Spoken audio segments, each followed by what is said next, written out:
que no se podían mover los pilares. Y vamos a buscar el pasaje en el libro de Deuteronomio, en el capítulo 19. Deuteronomio, capítulo 19. Dice el versículo 14: en la heredad que poseas en la tierra que Jehová tu Dios te da, no reducirás los límites de la propiedad de tu prójimo. En otras versiones dice, no removerás los pilares de la propiedad de tu prójimo que fijaron los antiguos. Noten, no reducirás los límites.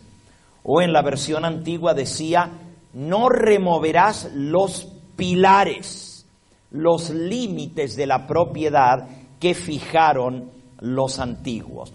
No solo la parte, los límites de la propiedad o los pilares de la propiedad, sino también la última frasecita del versículo es interesante. Los límites que fueron fijados por los antiguos. Es interesante porque esta misma orden se repite a lo largo de las Sagradas Escrituras en varios pasajes. Por ejemplo, en el libro de Proverbios, en el capítulo 22, Proverbios, capítulo 22, dice el versículo 28.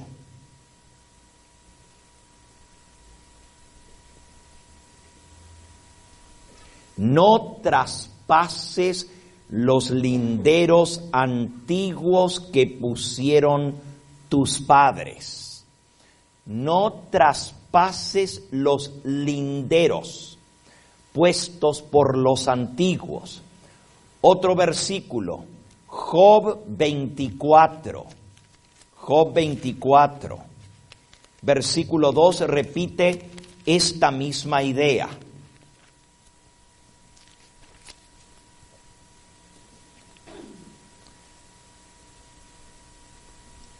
Traspasan los linderos, roban los ganados y los apacientan. Traspasan los linderos, remueven los pilares, literalmente en el idioma original. Y en Proverbios 23, versículo 10, Proverbios 23, versículo 10, no traspases los límites de la propiedad antigua, no entres en la heredad para apoderarte la tierra de los huérfanos, porque el defensor de ellos es el fuerte, el cual juzgará la causa de ellos contra ti. La misma idea, no traspases los linderos, no entres en la propiedad ajena, no cambies de lugar los pilares señaladores de la propiedad.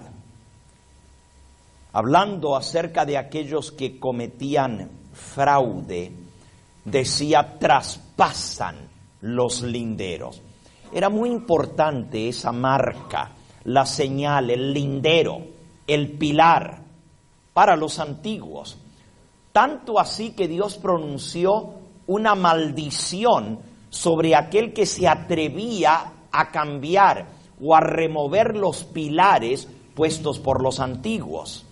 En el libro de Deuteronomio, en el capítulo 27, ese capítulo que aparecen las bendiciones y las maldiciones que vendrían sobre el pueblo de Dios, Deuteronomio capítulo 27 dice en el versículo 17: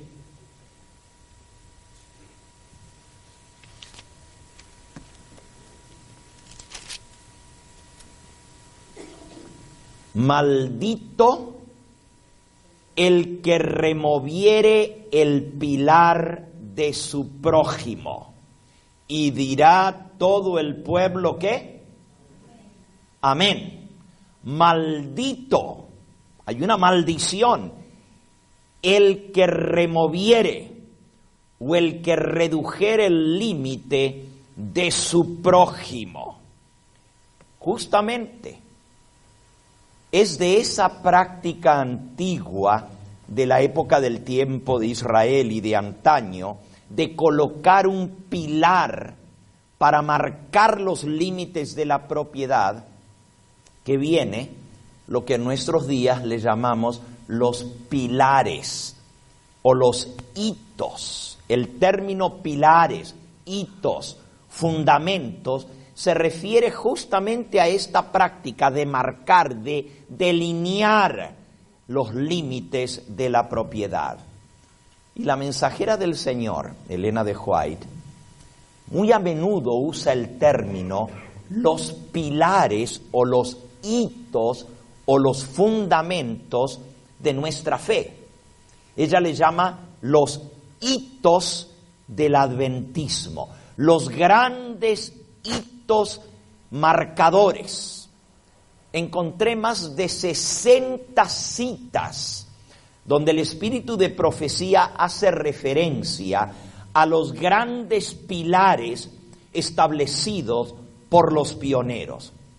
Ella nos dice que estos son las piedras fundamentales, pilares, hitos establecidos por los pioneros, por los antiguos, y ella dice que estos pilares son inamovibles. Justamente esos hitos o pilares son los que nos hacen a nosotros un pueblo especial, un pueblo diferente, un pueblo peculiar. Son esas verdades específicas que Dios dio a su pueblo, esos fundamentos de nuestra fe, lo que nos dan razón de ser y de existir como pueblo remanente en este tiempo del fin. Un pueblo peculiar. Y esos pilares, esos fundamentos, nunca deben ser quitados, nunca deben ser removidos. Más bien, debiéramos estudiar la palabra de Dios para confirmar esas verdades en nuestra vida y para saber defenderlas. Elena de White habla de esos pilares como habiendo sido establecidos en el principio de nuestro movimiento por el estudio diligente de la palabra de Dios y confirmados por revelación divina. Por ejemplo, en el libro Obreros Evangélicos, en la página 307, la mensajera del Señor declara que nadie trate de remover los fundamentos de nuestra fe, los pilares que fueron colocados al principio de nuestra obra, que fueron establecidos por un estudio con oración de la palabra de Dios y confirmados por la revelación del Espíritu Santo de Dios. Que nadie trate de remover los pilares de nuestra fe.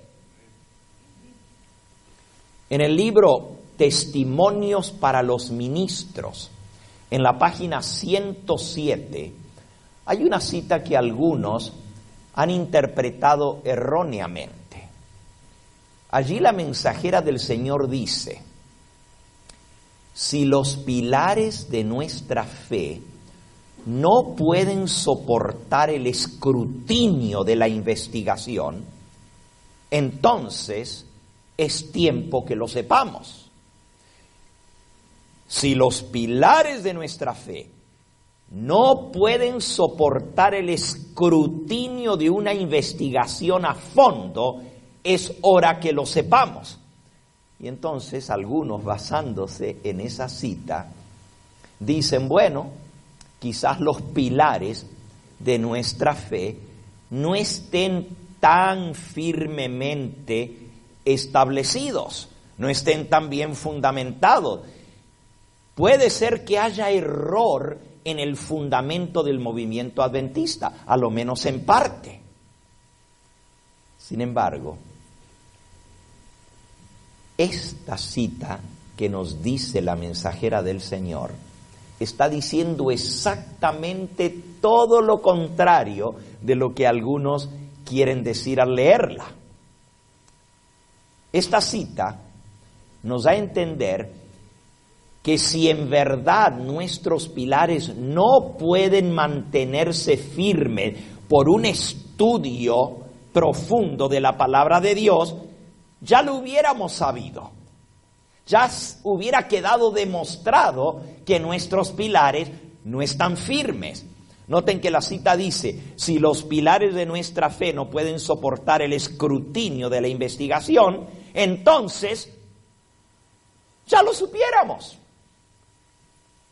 Y ella está escribiendo 50 años después de que se establecieron esos pilares. Hay otra cita donde ella menciona los pilares que hemos tenido por fundamento de nuestra fe por los últimos 50 años. Esos pilares se han mantenido inamovibles y pueden soportar la prueba de una investigación profunda de la palabra de Dios. Nunca hubo duda alguna en la mente de la mensajera del Señor sobre el fundamento firme en el cual está basada la fe adventista. Y si tú te preguntas, bueno, ¿cuál es ese fundamento firme? ¿Cuáles son los pilares de la fe adventista? En el libro Evangelismo, en la página 165, dice así: ¿cuáles son los pilares de nuestra fe? Y aquí en el libro Evangelismo, en la página 165, menciona uno de esos pilares. Después vamos a ver, ¿saben ustedes cuántos son? Son 7 pilares, son 7 pilares. Pero dice aquí, la correcta comprensión del ministerio del santuario es el fundamento mismo de nuestra fe. ¿Cuál dice aquí que es el fundamento de la fe adventista? La correcta comprensión del ministerio del santuario. Ahora, si ese es el fundamento de nuestra fe, entonces es importante que lo estudiemos. Y en esta semana que hemos de pasar juntos, estudiando, escudriñando la palabra de Dios, vamos a estudiar el tema del santuario. Yo sé que con el pastor Sousa lo han estudiado. Yo sé que él ha dado una serie sobre el santuario en relación con la reforma pro salud. Pero nosotros, al estudiar este tema a fondo esta semana, nos vamos a dar cuenta de la tremenda importancia que tiene la doctrina del santuario para la fe adventista del séptimo día como pueblo escogido de Dios. Si este es el fundamento de nuestra fe y si los pilares de nuestra fe han sido establecidos firmemente y la palabra de Dios dice, maldito el que se atreva a mover un pilar, no es sorprendente entonces de que el diablo ataque directamente los pilares de la fe adventista. No nos sorprende.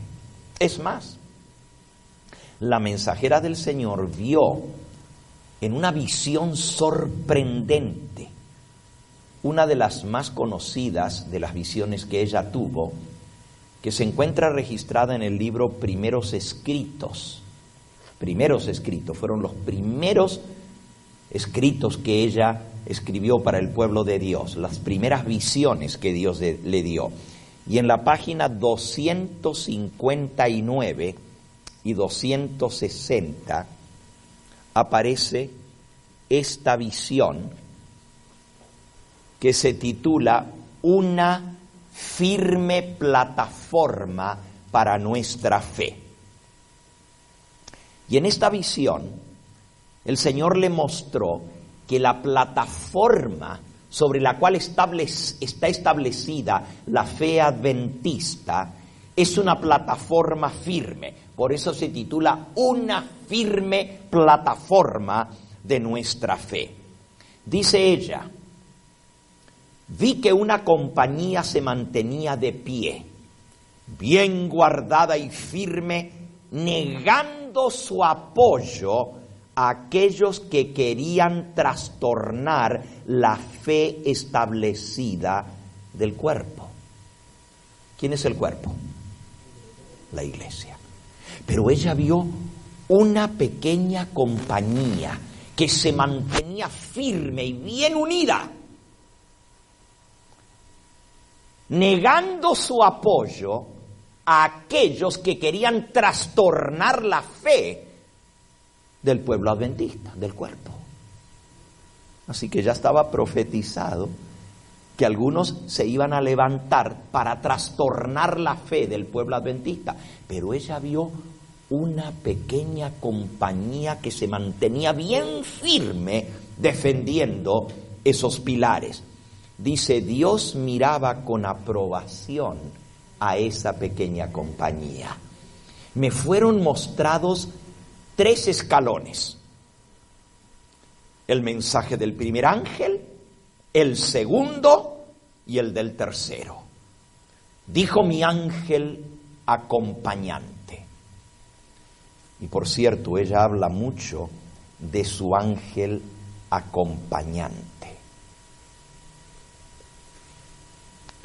Nunca ella menciona el nombre de su ángel acompañante, pero en varias visiones ella dice que es imponente y que habla con una tremenda autoridad ese ángel acompañante. Dijo mi ángel acompañante: ¡ay de aquel que mueva un bloque o una clavija de estos mensajes! La verdadera comprensión de estos mensajes es de importancia vital. El destino de las almas depende de la manera en que estos 3 mensajes son recibidos. Ahora, el mensaje del primer ángel dice: temed a Dios y dadle gloria, porque la hora ¿de qué? De su juicio ha llegado.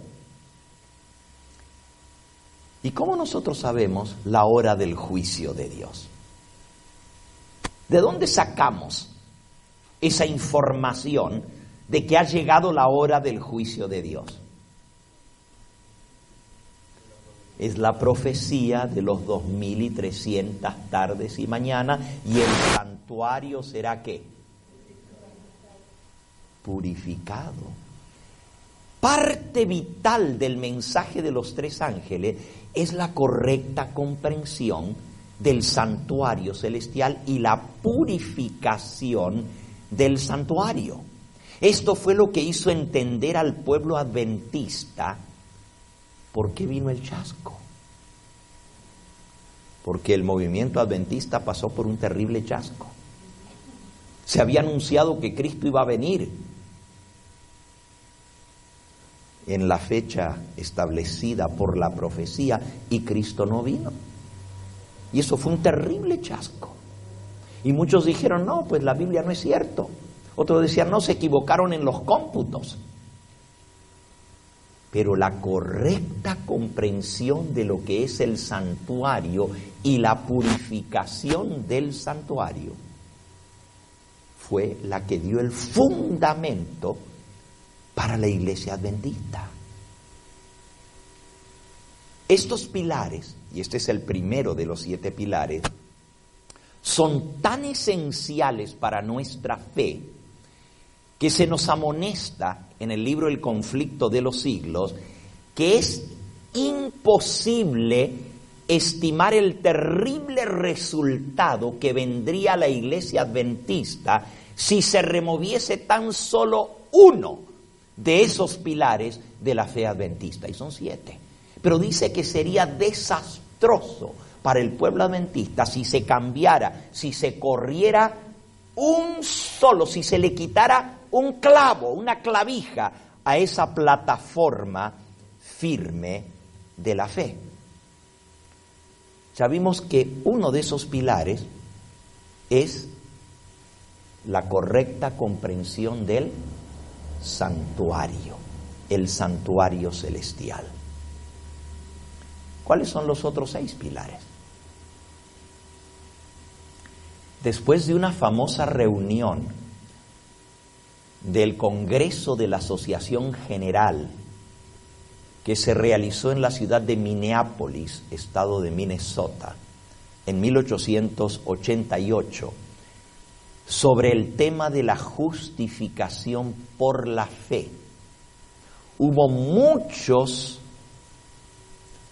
que estaban dudando si lo que se había presentado allí no sería estar cambiando uno de los pilares de la fe adventista. Y se despertó una tremenda discusión sobre cuáles eran los pilares de la fe adventista. Algunos decían, bueno, esto sí es parte del fundamento, pero esto otro no es parte de los pilares. Este es parte de la fe adventista, pero esto otro no. La mensajera del Señor entonces hizo una declaración que se encuentra en el libro Consejos para escritores y editores en la página 30. Y allí ella define cuáles son esos pilares de la fe adventista. Dice ella, muchos se preguntan cuál es el fundamento de la fe adventista, cuáles son los pilares sobre los cuales esta fe está fundada. Y ella responde, el templo de Dios en el cielo, visto por su pueblo amante de la verdad, es uno de esos pilares. Ahí comenzó, por lo mismo que acabamos de ver, ¿verdad? El templo celestial, que el pueblo de Dios vio por la fe, donde Cristo entró en el lugar santísimo, es uno de estos pilares. Otro pilar, dice ella, es el arca que contiene la santa ley de Dios. Oh, el arca del pacto, donde está ¿qué? La santa ley de Dios.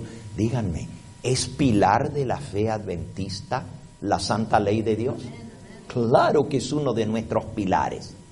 Es uno de estos pilares firmes. La mayoría del pueblo cristiano, así llamado, la mayoría de las iglesias cristianas no creen en la vigencia de la ley de Dios. Dicen que la ley de Dios fue abolida, fue clavada en la cruz, que ya no estamos bajo la obligación de guardar esa ley. Pero el pueblo adventista llegó a descubrir lo que llegó a ser este gran pilar, la santa ley de Dios. Otro pilar, la luz del sábado del cuarto mandamiento brillaba con rayos potentes, señalando el camino a los transgresores de la ley de Dios. Ese es otro pilar. ¿Es pilar de la fe adventista el santo sábado? Oh, claro, porque algunos, como por ejemplo el mundo cristiano católico, no rechaza la ley de Dios, no dice que fue abolida o clavada en la cruz, pero tienen una ley cambiada, una ley adulterada. El domingo fue sustituido por el sábado del cuarto mandamiento. Entonces Dios levantó al pueblo adventista con esa luz del sábado del cuarto mandamiento, que todavía está vigente y todavía sigue siendo una señal distintiva del pueblo remanente de Dios. Ella sigue mencionando los demás pilares. Dice ella, la no inmortalidad del alma es otro de estos hitos o pilares de la fe adventista. Ella menciona el mensaje de los 3 ángeles, etc. Ya vamos a estudiar más a fondo esto. Pero ahora mismo yo quiero concentrarme, como ya les dije esta semana, en el pilar principal, en la piedra fundamental.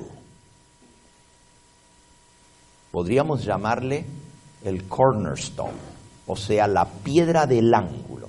Y usted dice, no, pero Cristo es la piedra del ángulo. Pues claro que Él lo es.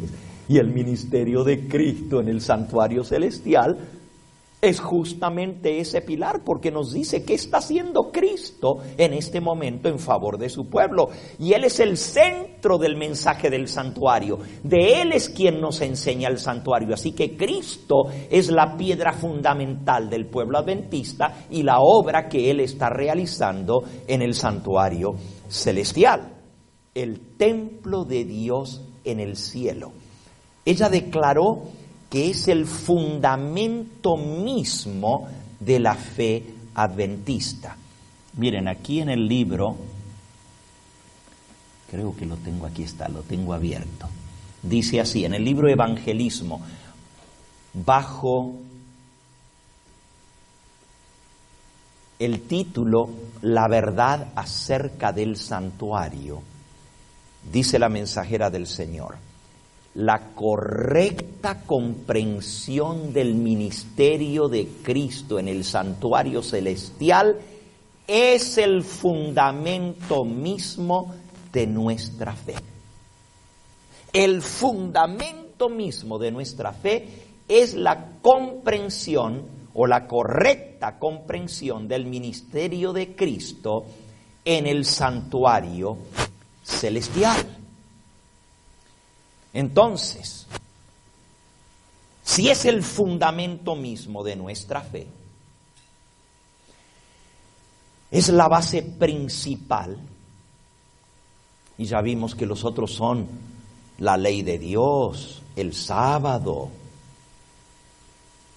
el mensaje del primero, del segundo, del tercer ángel, la no inmortalidad del alma, etcétera. Estos son los pilares de la fe adventista, pero si el diablo va a atacar algo,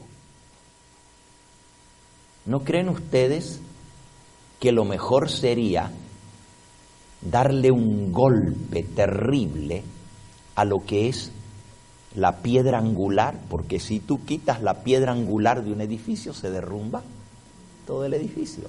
Si tú puedes quitarle lo que sostiene todo el edificio, la piedra angular, y hacerle mella a eso, pues no necesitas tocar otra cosa. Con solo eso derrumbas todo el edificio. Así que no sería raro ver la fe del pueblo adventista atacada precisamente en este punto.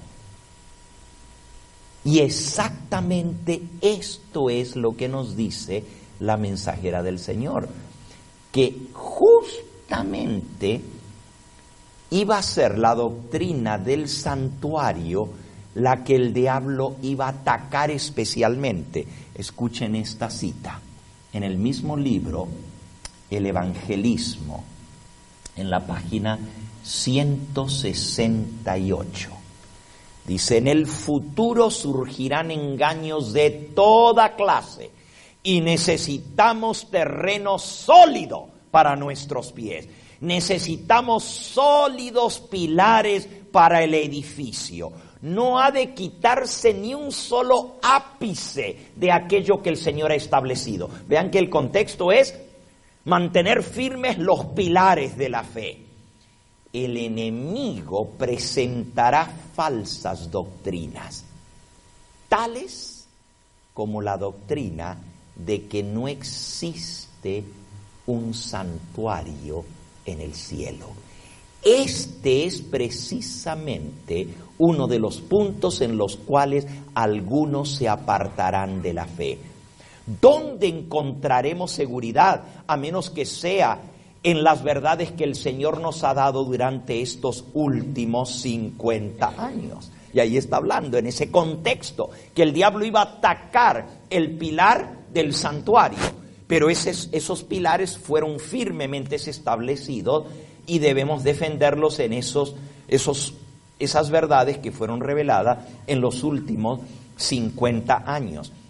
Otra cita, Consejos sobre Escuela Sabática, página 35. Consejos sobre Escuela Sabática, página 35. Muchos conocen tan poco sus Biblias que no están bien fundamentados en su fe. Remueven los antiguos pilares de la fe. Y entonces todo viento de doctrina y todo engaño sopla dentro de la iglesia de Dios y los mueve de un lugar a otro como veletas.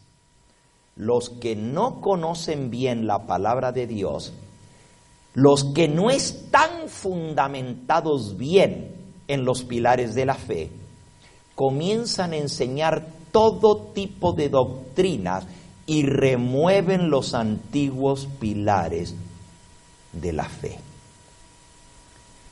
Los que hemos estudiado la palabra de Dios por mucho tiempo, y aun aquellos que habiendo estudiado la palabra de Dios por mucho tiempo, no han sido convertidos y transformados por el poder de la palabra de Dios, deben estar muy atentos, dice ella, y con los ojos bien abiertos.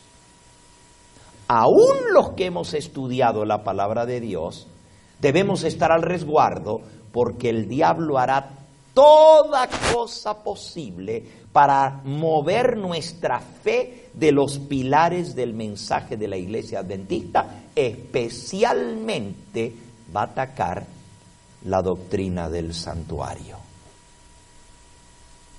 Una cita más. Mensajes selectos, tomo 2, página 388. El enemigo va a poner en operación todo tipo de estratagema para sacudir la confianza de los creyentes adventistas en los pilares de nuestra fe, en el mensaje tal cual como fue dado en el pasado. Aquellos que tienen una comprensión teórica del mensaje adventista, pero que no han permitido que sus principios se fundamenten en el santuario de su alma. Saben de la doctrina del santuario, pero no han dejado que esa doctrina haga impacto en sus vidas, porque también tenemos un santuario en el alma, en nosotros. Que no han permitido que los principios del santuario se fundamenten en su propia alma, sino que han dejado esa verdad en la parte de afuera del santuario. No verán nada sagrado en la historia pasada de nuestro pueblo adventista, que nos ha hecho lo que realmente somos.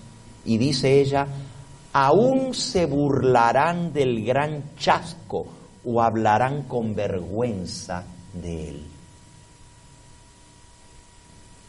Fíjense lo que dice. Se van a avergonzar del chasco. Más bien, no quieren que se sepa que el pueblo adventista pasó por un chasco. O se van a burlar del chasco. Oh, hermanos, estas cosas son cosas tremendas, porque estamos viendo nosotros el cumplimiento de esto en nuestra época. Hace algunos años atrás, estando en Washington, D.C., en las oficinas de la Asociación General, un compañero de estudios mío, que estudiamos juntos en la Universidad Adventista de Andrews, en el lobby donde estábamos, en una reunión de coordinadores de la obra hispana. Éramos amigos, habíamos sido compañeros de estudio, y me dice, Hugo, ¿y todavía crees en que Cristo pasó del lugar santo al Santísimo en 1844. Y le digo, ¿y por qué no? Me dice, eso fue un cuento, eso lo inventaron para salvar la cara del movimiento adventista. Le digo, pero ¿cómo tú puedes decir eso? Si esa es la base misma de nuestra fe. Eso fueron inventos de la vieja loca. Con esas palabras se expresó de la mensajera del Señor. Eso lo inventaron para salvar la cara.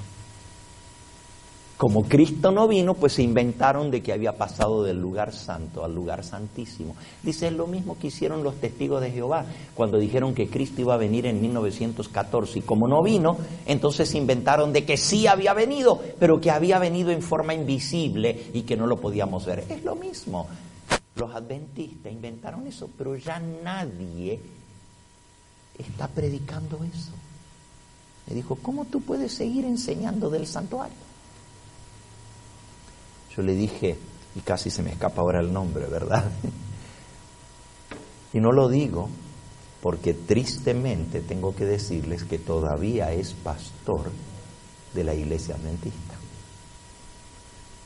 Todavía sigue siendo pastor. Y no cree ni en Elena de White, ni en lo que pasó en 1844. Yo me pregunto, ¿a cuánta gente en su ministerio habrá minado su mente este pastor con lo que él cree? Porque cuando los hermanos lo escuchan de un pastor, como que tienden más a creerlo y a dejarse afectar por esto. Elena de White dijo, no verán nada sagrado en la historia pasada de nuestro pueblo que nos ha hecho lo que realmente somos. Y ya vimos que fue la doctrina del santuario lo que nos hizo a nosotros lo que realmente somos. Aún se burlarán del gran chasco. Estaba profetizado. Y a mí me tocó ver eso. Directamente alguien burlándose de esto. La mensajera del Señor dice que la doctrina del santuario es la que explica el chasco. Véanlo, en el libro Primeros Escritos, en la página 63. Son muchas las verdades que contiene la palabra de Dios. Son muchas las preciosas verdades que contiene la palabra de Dios. Pero es la verdad presente lo que el rebaño necesita ahora. ¿Cuántas verdades contiene la palabra de Dios? ¿Y cómo son? Preciosas. Así dice. Son muchas las preciosas verdades que contiene la palabra de Dios. Pero es la verdad presente lo que el rebaño necesita ahora. He visto el peligro que existe de que los mensajeros de la verdad se desvíen de los puntos importantes de la verdad presente para espaciarse en temas que no tienden a unir el rebaño ni a santificar el alma. En esto Satanás aprovechará toda ventaja posible para perjudicar la causa adventista. ¿En qué? En que los pastores se desvíen del mensaje que es la verdad presente para presentar otras cosas bonitas. Hay muchas verdades en la palabra de Dios y todas son bonitas y preciosas, pero lo que el rebaño necesita es la verdad ¿qué? Presente. ¿Y qué es la verdad presente? Sigue diciendo el próximo párrafo. Los temas como el santuario en relación con los 2300 días, los mandamientos de Dios y la fe de Jesús son los temas que el pueblo necesita ahora están perfectamente adecuados para explicar el movimiento adventista pasado y cuál es nuestra posición actual. Establecer la fe de los que dudan y dar certidumbre a nuestro glorioso futuro. He visto con frecuencia que estos son los temas principales en los cuales deben espaciarse los mensajeros del Señor.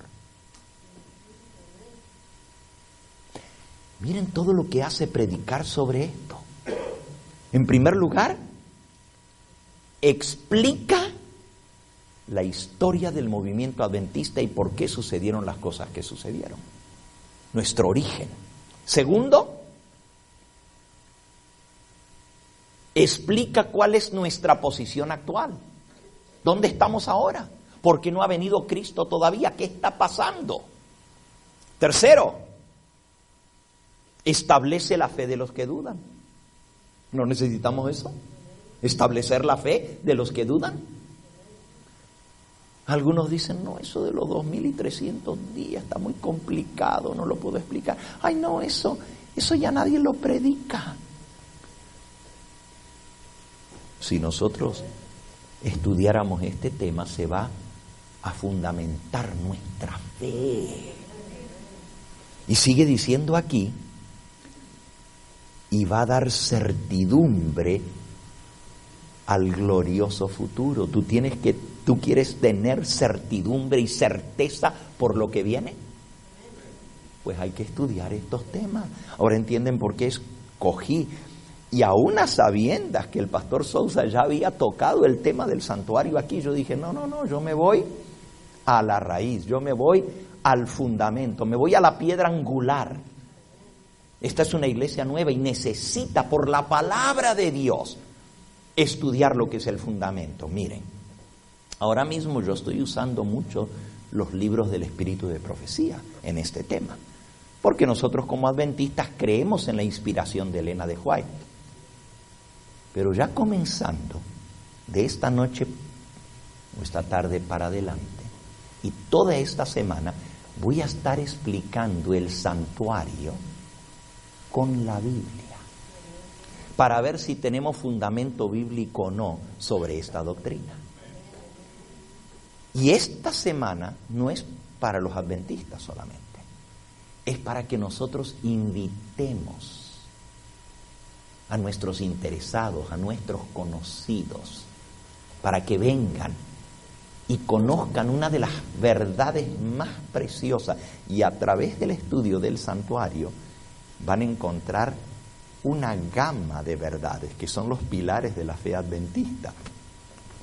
Porque no solamente el santuario nos enseña de los 2300 días, hay mucho más que vamos a aprender en esta semana. La doctrina del santuario es la doctrina que nos hace una iglesia aparte, diferente de todas las demás iglesias. Al estudiar esta doctrina vamos a entender por qué somos un pueblo distinto, una iglesia diferente. ¿Qué derecho tenemos nosotros como adventistas de dividir aún más el cristianismo ya tan dividido y tan fraccionado por siglos, con tantas divisiones, formando una iglesia más? Si no fuera porque realmente tenemos un mensaje especial de Dios que los demás no tienen. Tantas iglesias han salido desde la Reforma protestante en adelante, y el pueblo de Dios está dividido en cientos de sectas y de iglesias y de denominaciones. Y ahora, ¿por qué vamos a tener una iglesia más nosotros? ¿Qué derecho tenemos a dividir más y fragmentar más el cristianismo? Si no es porque tenemos un mensaje totalmente especial y diferente que los demás no están proclamando. Hermanos, la doctrina del santuario Y esto es lo que vamos a ver en esta serie. Como doctrina, fue atacada más fuertemente por el diablo y fue dejada de lado por siglos. Es más, siglos que el pueblo cristiano no entendía la verdad del santuario. Porque en el santuario es donde sucede la redención de la raza humana y el perdón de los pecados. Pero millones de personas fueron engañados por siglos de que para conseguir el perdón de los pecados hay que ir con un sacerdote y confesar los pecados al sacerdote, y el sacerdote te perdona los pecados. Y no sabían nada de que el sacerdote único que perdona pecados está en el santuario celestial intercediendo ante el Padre. Por eso Dios permite que surja el movimiento adventista. Esto es lo que le dio fuerza e ímpetu a este movimiento, lo que sirvió como fundamento de la iglesia adventista y nos hace diferentes de todos los demás. Es más, la doctrina del santuario celestial y lo que Cristo está haciendo allá es la doctrina contribuyente a la teología cristiana en general del pueblo adventista. Fíjense lo que estoy diciendo. Si algo nosotros hemos contribuido al conocimiento en general de lo que es la doctrina cristiana, fue en el tema del santuario.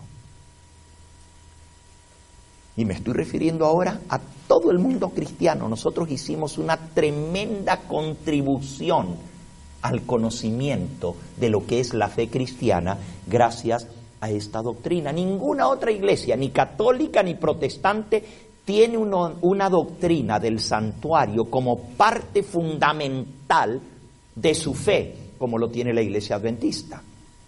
Ninguna otra iglesia anda predicando el santuario. Nosotros somos los únicos. Y hay una razón para eso. En la doctrina del santuario está centrada la ministración de Cristo. Jesús es el centro mismo del santuario. Y para entender lo que Jesús hizo, está haciendo y todavía va a hacer en favor de su pueblo en este tiempo final, antes de que Él venga a esta tierra, tenemos que entender la doctrina del santuario. Esto es lo que nos revela una gama de otras doctrinas. Evangelismo, página 165, escuchen. Voy a leer 2 o 3 citas más del espíritu de profecía. Y les repito, hoy el tema es sábado por la mañana para la iglesia, pero comenzando esta tarde y el resto de toda la semana, no es que no vaya a ser para nosotros, también va a ser para fundamentarnos a nosotros, pero va a ir especialmente dirigida para el público que nos está viendo a través de Latin TV, del 63.5. Miles, cientos de miles de personas que van a seguir la programación de esta semana en vivo. Y para aquellos que nos están viendo, estamos transmitiendo desde la ciudad de San Bernardino, California, para el mundo entero, a través de los distintos canales de la red de canales del Evangelio Eterno y a través de las radios que están en cadena con nosotros. Estamos transmitiendo en vivo toda esta semana a miles de miles, cientos de miles. No sabemos si no sean millones de personas que están escuchando esta programación. Cada día de esta semana estaremos transmitiendo desde las 7:30 en adelante la programación en vivo. Entonces les decía que de hoy, esta tarde en adelante, vamos a ir directamente a la palabra de Dios, a investigar lo que la palabra de Dios nos dice nos enseña con respecto a la doctrina del santuario. En el libro Evangelismo, página 165, la mensajera del Señor dice: el pueblo de Dios debiera comprender claramente el asunto del santuario y del juicio investigador. Todos necesitan conocer por sí mismos el ministerio y la obra del gran sumo sacerdote. De otro modo, les será imposible ejercitar la fe tan esencial en nuestros tiempos o desempeñar el puesto al que Dios los llama. Ahora, para nosotros, hermanos adventistas, dice que si nosotros no comprendemos claramente la obra de Cristo en el santuario celestial y del juicio investigador, no podemos tener la fe esencial para pasar por lo que viene, el tiempo de angustia, y no tendremos tampoco la comprensión cabal de lo que Dios espera de nosotros en la proclamación del último mensaje de amonestación al mundo. No podremos desempeñar la labor y el puesto para el cual Dios nos ha llamado en este tiempo final. ¡Wow! ¡Cuán importante es esto! Si no comprendemos la doctrina del santuario y del juicio investigador, vamos a fallar en nuestro cometido, en nuestra razón de ser como pueblo adventista y como individuos. Individualmente no podremos desempeñar el papel para el cual Dios nos ha llamado. Sigue diciendo la cita: cada uno tiene un alma que salvar o perder. Y tú también, y yo también. Todos tenemos una causa pendiente ante el Tribunal Supremo del Universo. Cada cual deberá encontrarse cara a cara con el gran juez. Cuán importante es, pues, que cada uno contemple a menudo de antemano la solemne escena del juicio en sesión, cuando se abren los libros del cielo y cuando con Daniel cada uno tendrá que estar en pie al final de los días. Y entonces dice lo siguiente: todos los que han recibido luz sobre estos asuntos deben dar testimonio de las grandes verdades que Dios les ha confiado. El santuario en el cielo, escuchen ahora esto, es el centro mismo de toda la obra de Cristo en favor de la raza humana. ¡Wow! El santuario es el centro mismo donde se realiza el plan de redención. Sigue diciendo: concierne a toda alma que vive sobre la tierra. Nos revela el plan de redención. ¿Qué nos revela el santuario? El plan de redención. Nos conduce hasta el fin mismo del tiempo y anuncia el triunfo final de la lucha entre la justicia y el pecado.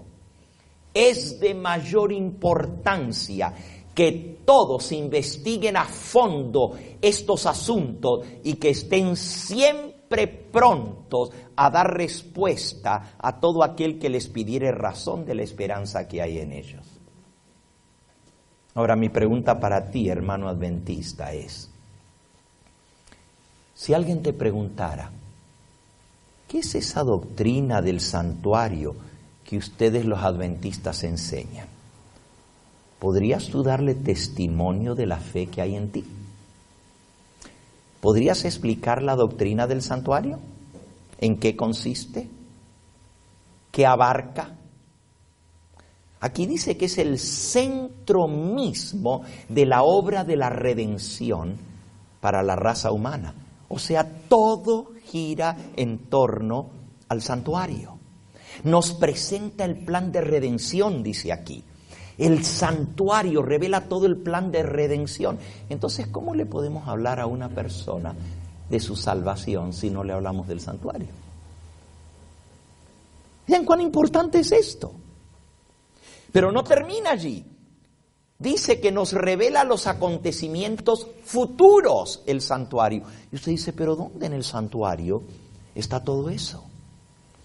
Dice, nos lleva hasta el fin mismo, cuando el pecado sea erradicado de la tierra. ¿Tú sabes que el santuario hace exactamente eso? Hay un simbolismo en el santuario donde nos muestra cómo el pecado va a ser exterminado para siempre y el universo va a quedar libre de todo lo que es pecado y pecadores, y aún de Satanás mismo. ¿Saben ustedes que en la doctrina del santuario Dios reveló de un chivo que era echado fuera al desierto? Azazel se llama. Bueno, no me voy a adelantar, eso lo vamos a estudiar en la Biblia, ¿verdad? Pero eso nos muestra hasta dónde va a llegar al final de todo el exterminio del pecado. La obra de Cristo en el santuario, lo que Él está haciendo ahora, es más, lo que va a suceder cuando Él salga del santuario. Y lo que va a venir sobre esta tierra está todo contenido en la doctrina del santuario. Y recuerda que la doctrina del santuario no es solamente lo que pasó aquí en la tierra, ni tampoco tiene que ver con un edificio que se construyó aquí en la tierra. Algunos dicen, el santuario, vamos a estudiar del tabernáculo, del lugar santo, del lugar santísimo, de los muebles, eso que construyó Moisés allá en el desierto hace 3.500 años atrás. ¿Recuerdan ustedes nuestra lectura bíblica que leyó nuestra hermana? Vamos a buscarla otra vez. A ver qué dice esa lectura bíblica en Hebreos, capítulo 8. El santuario no es solo un edificio que construyó Moisés, el tabernáculo allá en el desierto. Dice Hebreos capítulo 8. Ahora bien, el punto principal de lo que venimos diciendo es que tenemos tal sumo sacerdote, el cual se sentó a la diestra del trono de la majestad en los cielos, ministro del santuario y de aquel verdadero tabernáculo que levantó el Señor y no el hombre. Así que Cristo es ministro de aquel santuario que ¿quién construyó? Dios y no el hombre. Y usted dice, bueno, pero ¿y qué es el santuario que Dios le dijo a Moisés que construyera? Sigamos leyendo. Todo sumo sacerdote, versículo 3, está constituido para presentar ofrendas y sacrificios, por lo cual es necesario que también Cristo tenga algo que ofrecer. Así que si estuviera aquí en la tierra, ni siquiera sería sacerdote, habiendo aún sacerdotes que presentan las ofrendas según la ley, los cuales sirven a lo que es figura y sombra de las cosas celestiales, como se le advirtió a Moisés cuando iba a erigir el tabernáculo, diciéndole, mira, haz todas las cosas conforme al modelo que se te ha mostrado en el monte. Así que lo que Dios le dijo a Moisés era que hiciera el santuario aquí en la tierra de acuerdo a un modelo que Dios le mostró. ¿Y cuál era el gran modelo? El santuario celestial, el real, el verdadero. Lo que estaba aquí en la tierra era sombra, era figura de aquel verdadero santuario, y los sacerdotes que ofrecían sus sacrificios en esta tierra eran sombra y figura de la obra de Cristo en el santuario celestial. Y Dios le dijo, mira, ten cuidado de hacerlo conforme al modelo que yo te mostré en el monte. El santuario terrenal era una copia de aquel santuario que levantó Dios en el cielo, el verdadero tabernáculo que está en el cielo. Ahora, Dios le dio a Moisés instrucciones, y todo lo que es la salvación y el perdón de los pecados en el antiguo pacto, en la antigua alianza, todo giraba en torno al templo, al santuario. Pero en el nuevo pacto, ya no está centrado en la muerte de animales en el santuario, sino que está centrado en la sangre de Cristo y lo que Él está haciendo al expiar nuestros pecados en el santuario celestial. Todo lo que concierne a la salvación del ser humano sucede en el santuario. Allí es donde se efectúa nuestra redención. Allí es donde se efectúa la purificación de los pecados, el perdón de los pecados, la salvación del hombre. Donde se lleva el registro de los pecados que han sido confesados y los que no han sido confesados. Allí se va a mostrar en los registros del cielo y va a aparecer a la luz quiénes van a ser salvos y quiénes se van a perder eternamente. Todo esto estaba prefigurado en el santuario. Repito, el santuario no es más que un edificio. Sí, el edificio tiene mucho que enseñarnos. Y justamente nuestro tema de esta tarde, vamos a estudiar como base, como fundamento, lo que era el edificio que construyó Moisés. Y vamos a descubrir algunas cosas impresionantes que nos hablan acerca de Cristo, porque recuerden que Él es el centro del santuario. Él es la figura que representa todo el santuario. Por ejemplo, las cubiertas del santuario. Las cubiertas son los techos. Mucha gente no sabía que el santuario tenía 4 cubiertas. 4 techos. Y usted dice, ¿pero por qué 4 techos? ¿Qué tiene que ver eso con el plan de redención? Lo vamos a ver. El santuario tenía columnas sobre las cuales se levantaba y tenía un cerco alrededor que se llamaba el atrio. Y la Biblia nos da el número exacto de las columnas y las bases. El santuario tenía cortinas. La Biblia nos dice los colores que Dios instruyó que se usaran para construir esas cortinas. Todo fue especificado por Dios a Moisés. Es más, la Biblia dedica 15 capítulos enteros, desde el capítulo 25 de Éxodo hasta el capítulo 40, 15 capítulos enteros a dar las especificaciones en detalle de cada cosa relacionada con el santuario.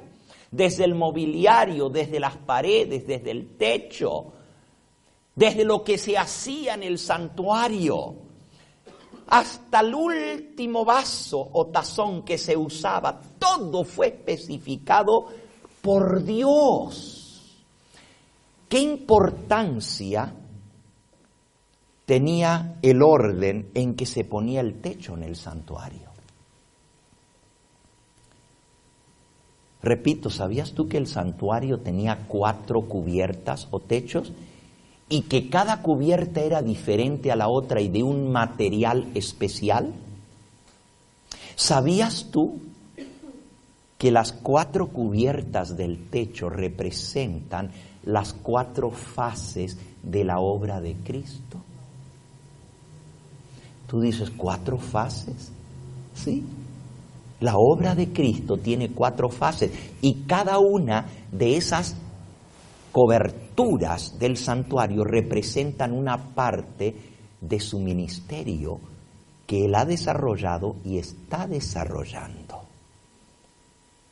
¿Sabías tú que las columnas, los capiteles y las bases, en el número exacto en que fueron dadas, porque es un número específico que Dios señaló, representa algo tremendo en el plan de salvación, hasta la cantidad de columnas que son mencionadas?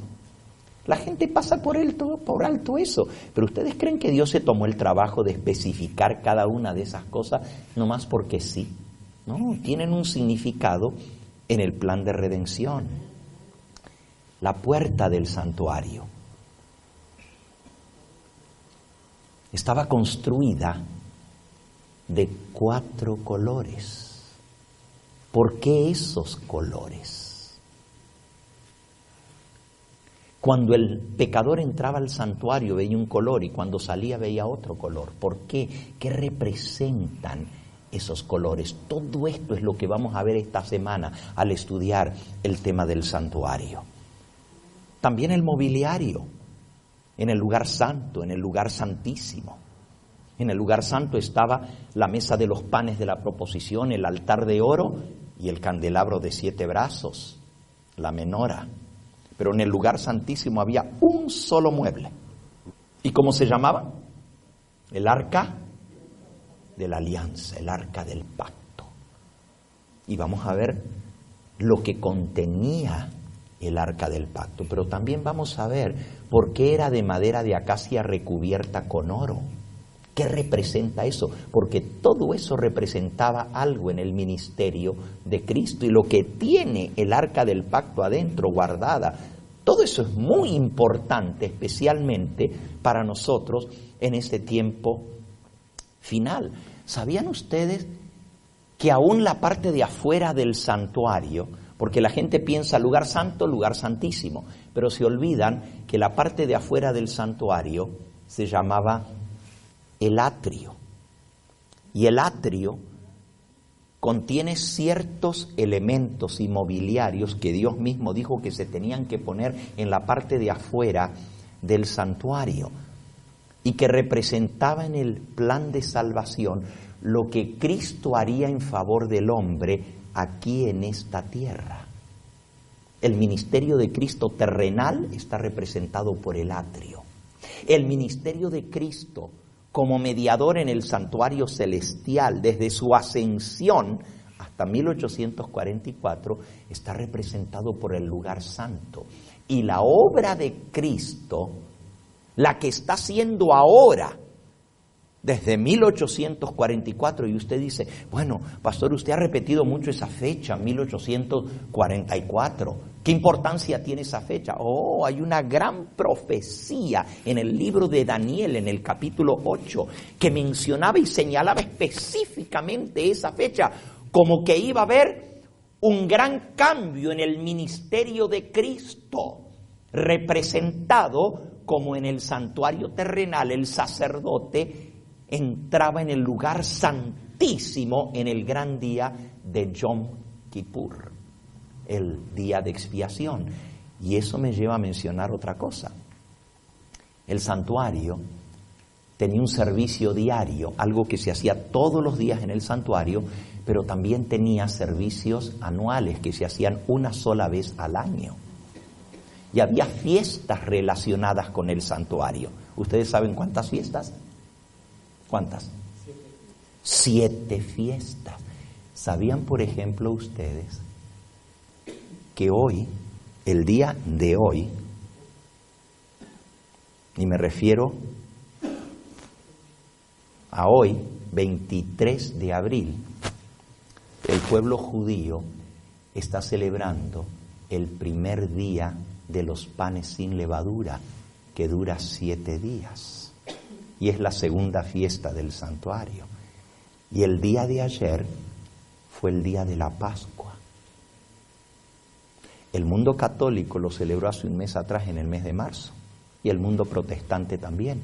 Pero el pueblo judío está celebrando la Pesaj, como se dice Pascua, Pesaj. Anoche celebraron la Pascua. Y el día de hoy es el primer día de los panes sin levadura. Y mañana va a ser la fiesta de las primicias. ¿Qué significa todo eso en el plan de redención? Oh, tiene un simbolismo extraordinario.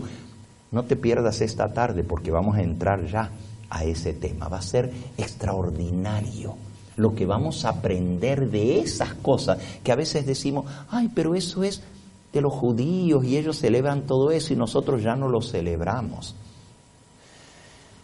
¿Quién creen ustedes que les reveló al pueblo judío todo eso y les dijo que lo celebraran? Dios mismo se lo dijo. ¿Y por qué? ¿Qué significado tenía eso para nosotros hoy en día? Oh, nosotros vamos a aprender verdades tremendas. Recuerden que el santuario es el centro mismo del plan de redención. Y la Pascua, cuando se mataba el Cordero Pascual, es vital en el plan de redención. La muerte de Cristo como Cordero de Dios que quita el pecado del mundo. Podríamos llamarle que es el fundamento mismo del santuario. Si el santuario es el fundamento de la fe adventista, pero el fundamento, piedra angular del santuario, es esa primera fiesta, la Pascua, y lo que sucedía en ese día de Pascua. Es más, fue el día cuando Dios libertó a su pueblo de Egipto. Fue una noche de Pascua, cuando salieron de Egipto. Y así se fundó el movimiento del Éxodo, o sea, el pueblo escogido de Dios. Y nosotros, como movimiento adventista, tenemos nuestro origen no en la fiesta de la Pascua, sino en la fiesta del Yom Kippur, el día de expiación. Y ese fue el origen del movimiento adventista. Fíjense que esto es algo pero sumamente interesante, vital. Así como el pueblo escogido de Dios en el Antiguo Testamento tuvo su origen en una fiesta del santuario, el pueblo adventista en el tiempo final tuvo su origen en una fiesta del santuario.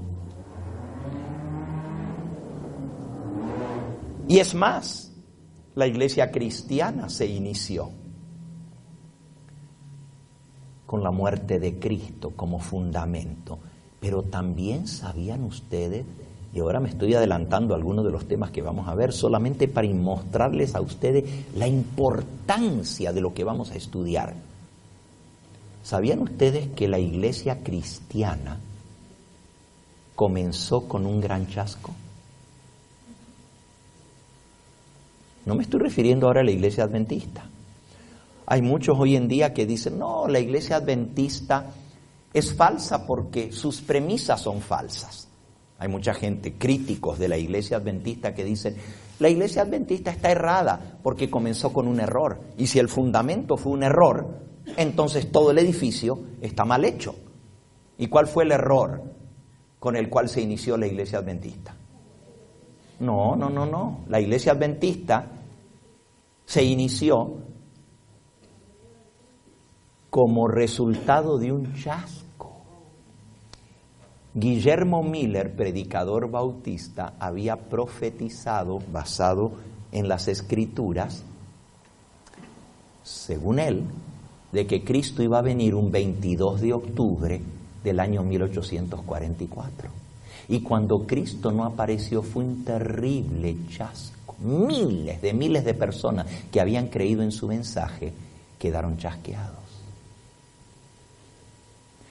Y lo que trajo la explicación de por qué Cristo no vino en esa fecha es justamente la comprensión del santuario y de la fiesta de lo que es la purificación del santuario. Ahora esa es la sexta fiesta del santuario. Son 7. La Pascua, los panes sin levadura, las primicias, el Pentecostés, las trompetas, el día de expiación y las cabañas o tabernáculos. Son 7 fiestas. La iglesia adventista surge como un chasco porque ellos estaban esperando el cumplimiento de la profecía que el santuario sería purificado. Pero creyeron que el santuario que iba a ser purificado iba a ser esta tierra. Y que Cristo iba a venir a purificar esta tierra de pecado.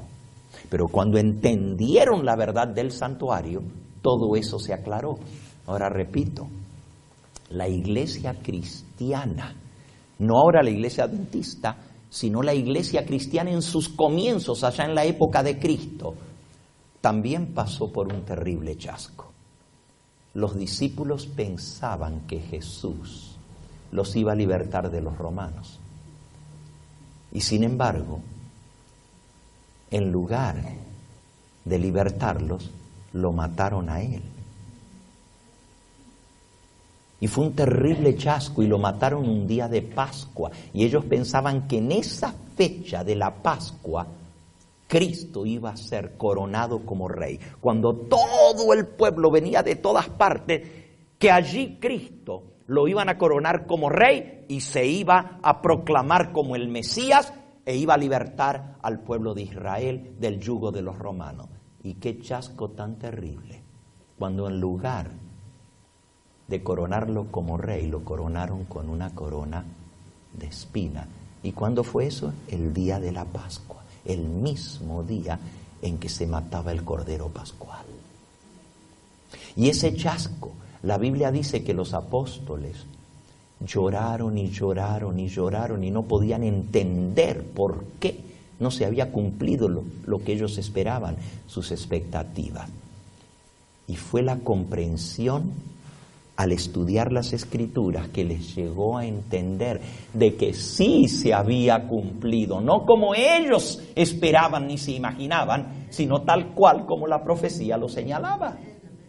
Y gracias a que ellos entendieron la verdad de la Pascua y lo que eso significó, llegaron a proclamar al mundo que se había cumplido exactamente en la fecha señalada por la profecía, la misma profecía de los 2300 días. Y usted dice, ¿cómo? Oh sí, escuchen bien, porque la primera parte de la profecía de los 2300 días era la parte llamada las 70 semanas que señalaba la muerte del Mesías exactamente en el día de la Pascua. Y ellos lo habían malinterpretado y por eso pasaron por un chasco. Si la iglesia adventista es falsa porque se inició con un chasco, entonces toda la iglesia cristiana también es falsa porque se inició con un chasco. Los apóstoles esperaban otra cosa y no sucedió lo que ellos esperaban, pero sí sucedió lo que la Biblia decía que iba a suceder. Él trajo la redención eterna. Entonces, el santuario es la llave para descifrar la verdad y el plan de redención. Y nosotros vamos a estudiar exactamente eso. Esta tarde ya vamos a entrar a estudiar el significado del santuario en el plan de redención. La hora ha transcurrido, pero no es solamente las fiestas del santuario. Vamos a hablar de cada uno de los simbolismos que estaban escondidos en el santuario. Ya les mencioné el edificio en sí, las coberturas del santuario, las cortinas, la puerta, los colores. El santuario propiamente dicho, el atrio, el lugar santo, el lugar santísimo. La Biblia explica qué significó eso que se rasgó el velo. Y el apóstol Pablo dice que eso fue cuando se rasgó la carne de Cristo por nosotros. Todo eso lo vamos a entender mucho más claramente al estudiar esta serie. Los utensilios, la mesa de oro, el candelabro con 7 brazos, ¿qué representa eso en el plan de redención? ¿Qué significa el altar de oro? Etcétera. Todo esto es importante, pero algo más aún. ¿Saben ustedes que aún hasta las vestimentas del sacerdote tenían simbolismo? Desde lo que usaba en la cabeza, que se llamaba la mitra, hasta sus sandalias que usaba en los pies. Y el día de expiación tenía que quitarse las sandalias y tenía que andar descalzo el día entero. ¿Qué significa eso en el plan de redención? Porque Cristo es nuestro sumo sacerdote y ahora mismo Él está en el cielo y está oficiando lo que se conoce como la fiesta del día de expiación. Entonces, ¿qué significa todo esto para nosotros? El sumo sacerdote usaba una vestidura preciosa, una vestidura exquisita, de distintas partes su vestidura.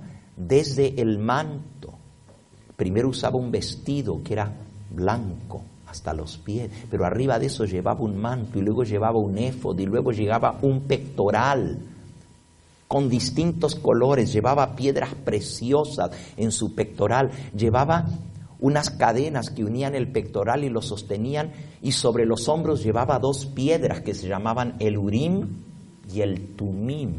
¿Qué significan eso en el plan de redención? ¿Será que Cristo también en el cielo está vestido de la misma manera? ¿Y qué significa todo eso? Oh, hay una tremenda verdad que descubrir en el santuario, y la mayoría de nosotros hemos pasado por alto estas tremendas verdades. ¿Saben aún que las fiestas del santuario no se han cumplido en su totalidad? Que en este momento lo que está sucediendo es la fiesta del Yom Kippur, del día de expiación, pero todavía falta la fiesta de los tabernáculos o las cabañas. ¿Y qué relación tiene eso con el plan de redención? Todo esto vamos a estar estudiando en esta semana. ¿Y no creen que es tan propicio que esta semana que el pueblo judío celebra 7 días de los panes sin levadura? Y hoy es el primer día de los panes sin levadura, donde ellos hacen un ritual muy especial. Claro, todo eso era simbólico. Ellos, al rechazar a Cristo, el Cordero de Dios, no pueden entender el simbolismo. Dice el apóstol Pablo que todavía sus ojos están cegados para no ver la realidad.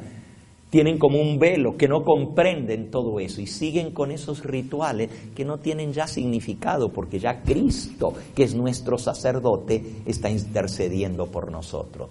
Pero Dios apartó esos 7 días especiales para simbolizar algo en el plan de redención.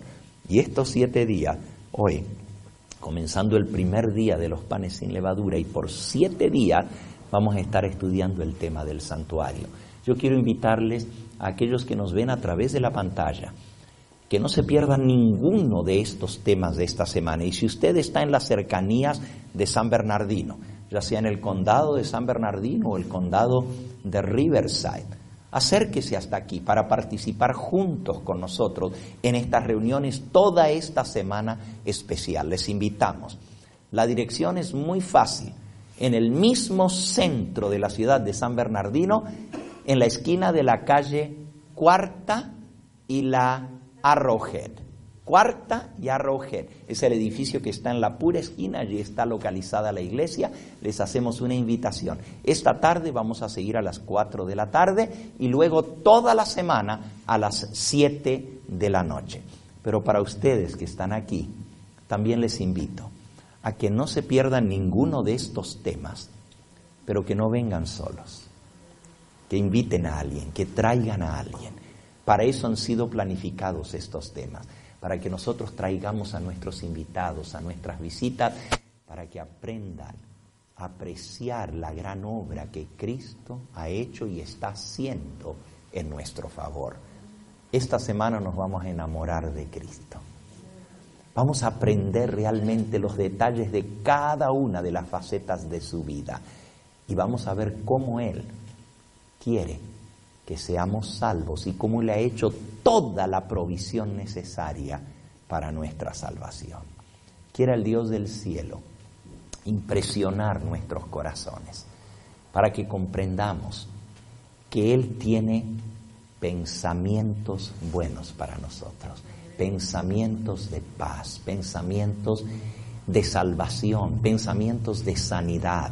La Biblia nos dice que Dios es nuestro sanador y a través del santuario vamos a aprender cómo fluye la sanidad a los hijos de Dios, cómo Él nos enseña a través del santuario no solamente cómo recibir sanidad física de nuestro cuerpo, pero también sanidad mental, emocional y espiritual, porque Dios quiere que seamos sanos en todo, en la totalidad, que seamos restaurados a la imagen de Dios.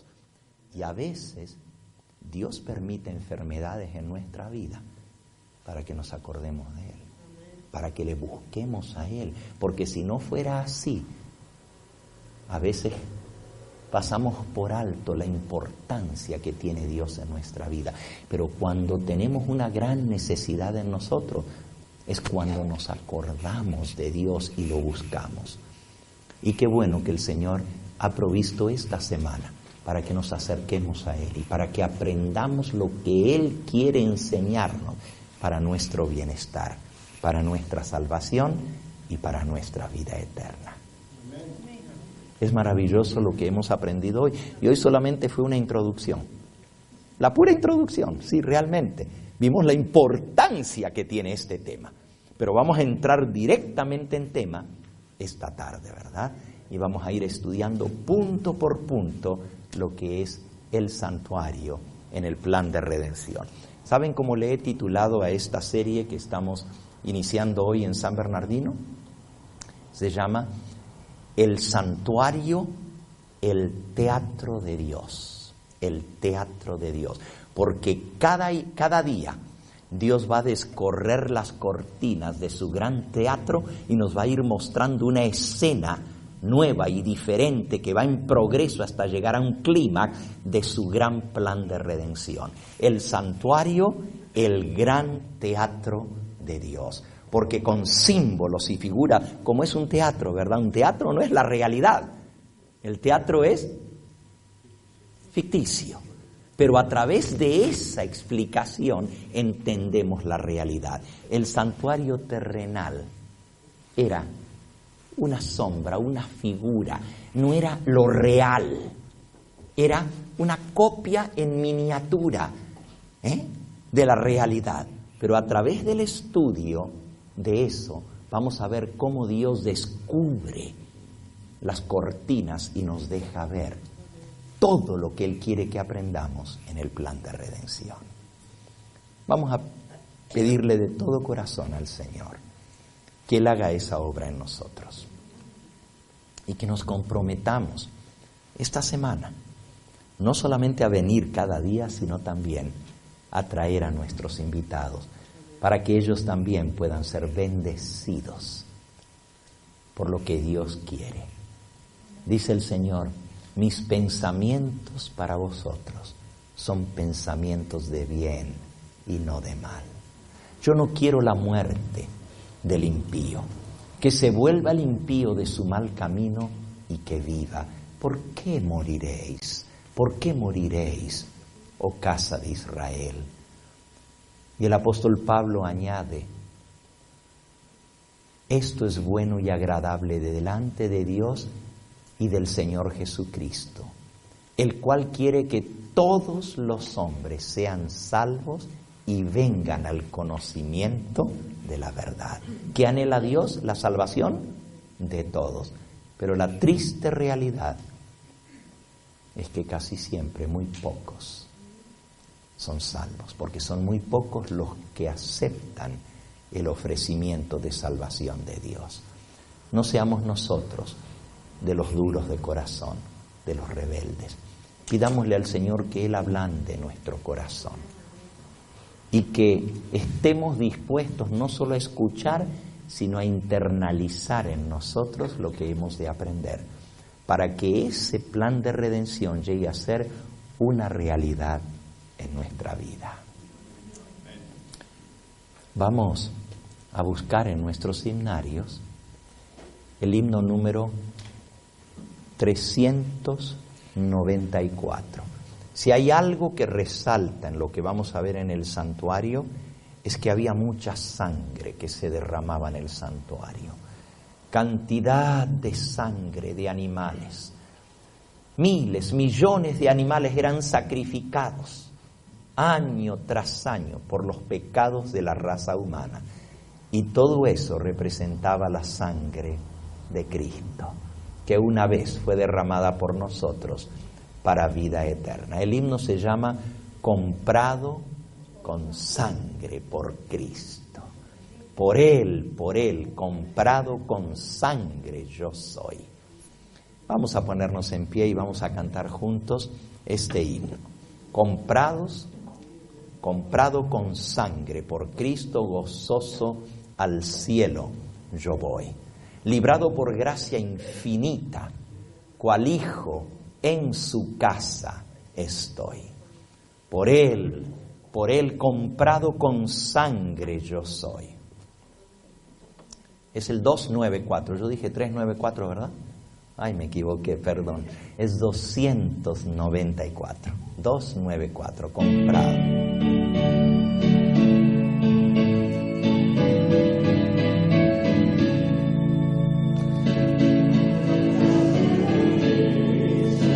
Gozoso al cielo yo voy, librado por gracia infinita, cual hijo en su casa estoy. Por él,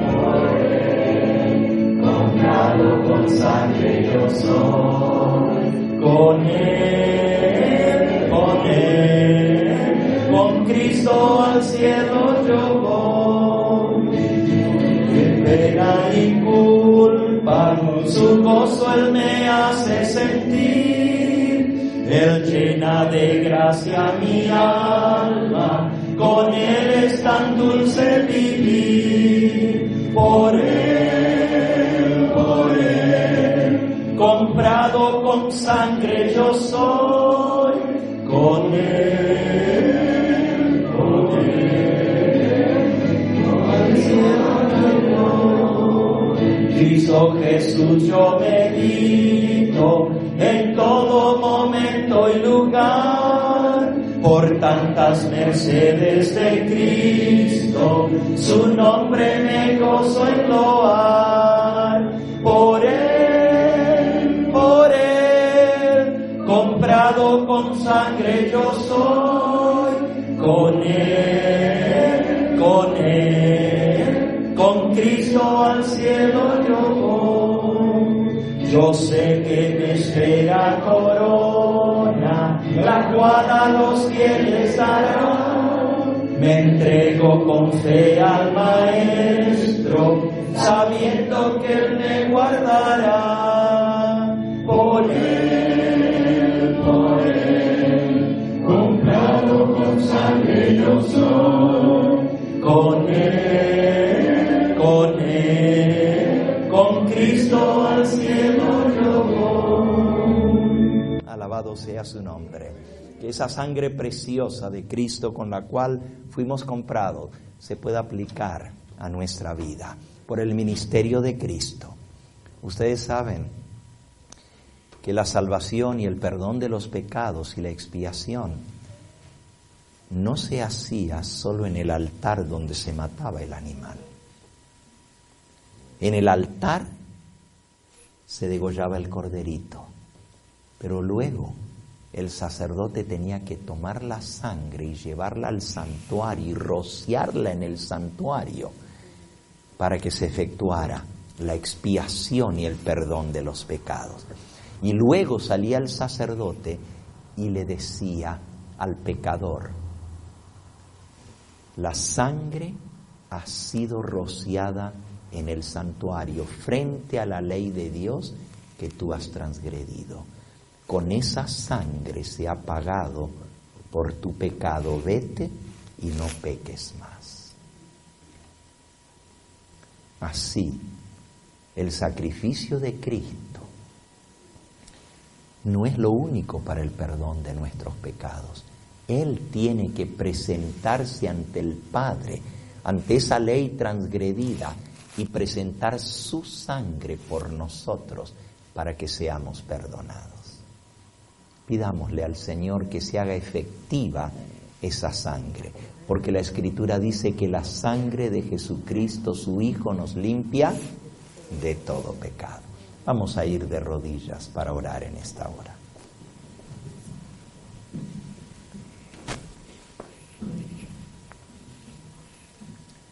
Amantísimo Padre y Dios nuestro, aquí estamos, Señor, delante de tu presencia, agradecidos porque hemos comido de este alimento espiritual y se ha saciado nuestra alma.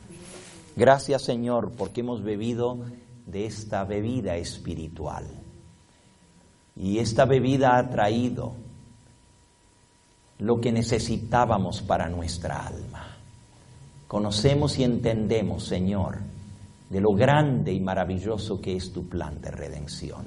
Y queremos profundizar en él y entender cada uno de sus detalles, de lo que Cristo ha hecho, está haciendo y hará por nosotros mediante ese plan de redención. Te pedimos que abras nuestro entendimiento, que abras nuestro corazón para recibir tu verdad y para ponerla por obra. Te encomiendo en forma muy especial a cada uno de los que estamos aquí. Tú conoces nuestra vida, nuestro entrar, nuestro salir, nuestras luchas, nuestros desánimos, nuestros tropiezos y caídas. Tú sabes, Señor, de las preocupaciones que acongojan nuestra alma en este mismo momento. Y entendemos, Señor, que para ti no hay nada imposible. Tú puedes hacer los milagros más grandes en nuestra vida si tan solo confiamos en ti. Enséñanos lo que es la fe y cómo podemos tener más fe, cómo aumentarla en nuestra vida. Bendice a cada persona aquí presente y que al dar inicio a esta semana de conferencias, donde hemos de estudiar de este tremendo pilar de la fe adventista, el pilar del santuario, que también comprendamos cómo el enemigo ha atacado esta verdad y no quiere que ésta llegue a los corazones de los seres humanos, y que ahora alertados no nos dejemos confundir por él, que cuando vengan dificultades, que cuando vengan tropiezos para venir a escuchar este mensaje esta semana, nos recordemos que es el mismo enemigo el que quiere impedir que recibamos estas verdades, y que fortalecidos por la presencia de tu Espíritu Santo digamos no al enemigo, y así vengamos día tras día a escuchar tu santa palabra. Despídenos con tu bendición y que la merced de lo que hemos recibido en esta hora quede con nosotros y haga su efecto en nuestra vida. Confiamos en ti y en Jesucristo tu Hijo, como nuestro intercesor, como nuestro sacerdote, nuestro sumo pontífice en el cielo. Y te pedimos que apliques a nosotros la sangre de Cristo para nuestro perdón y vida eterna. Todo esto lo agradecemos en ese nombre que es sobre todo nombre, en el nombre de Cristo Jesús. A Él sea la gloria y la honra por los siglos de los siglos. Amén, Señor.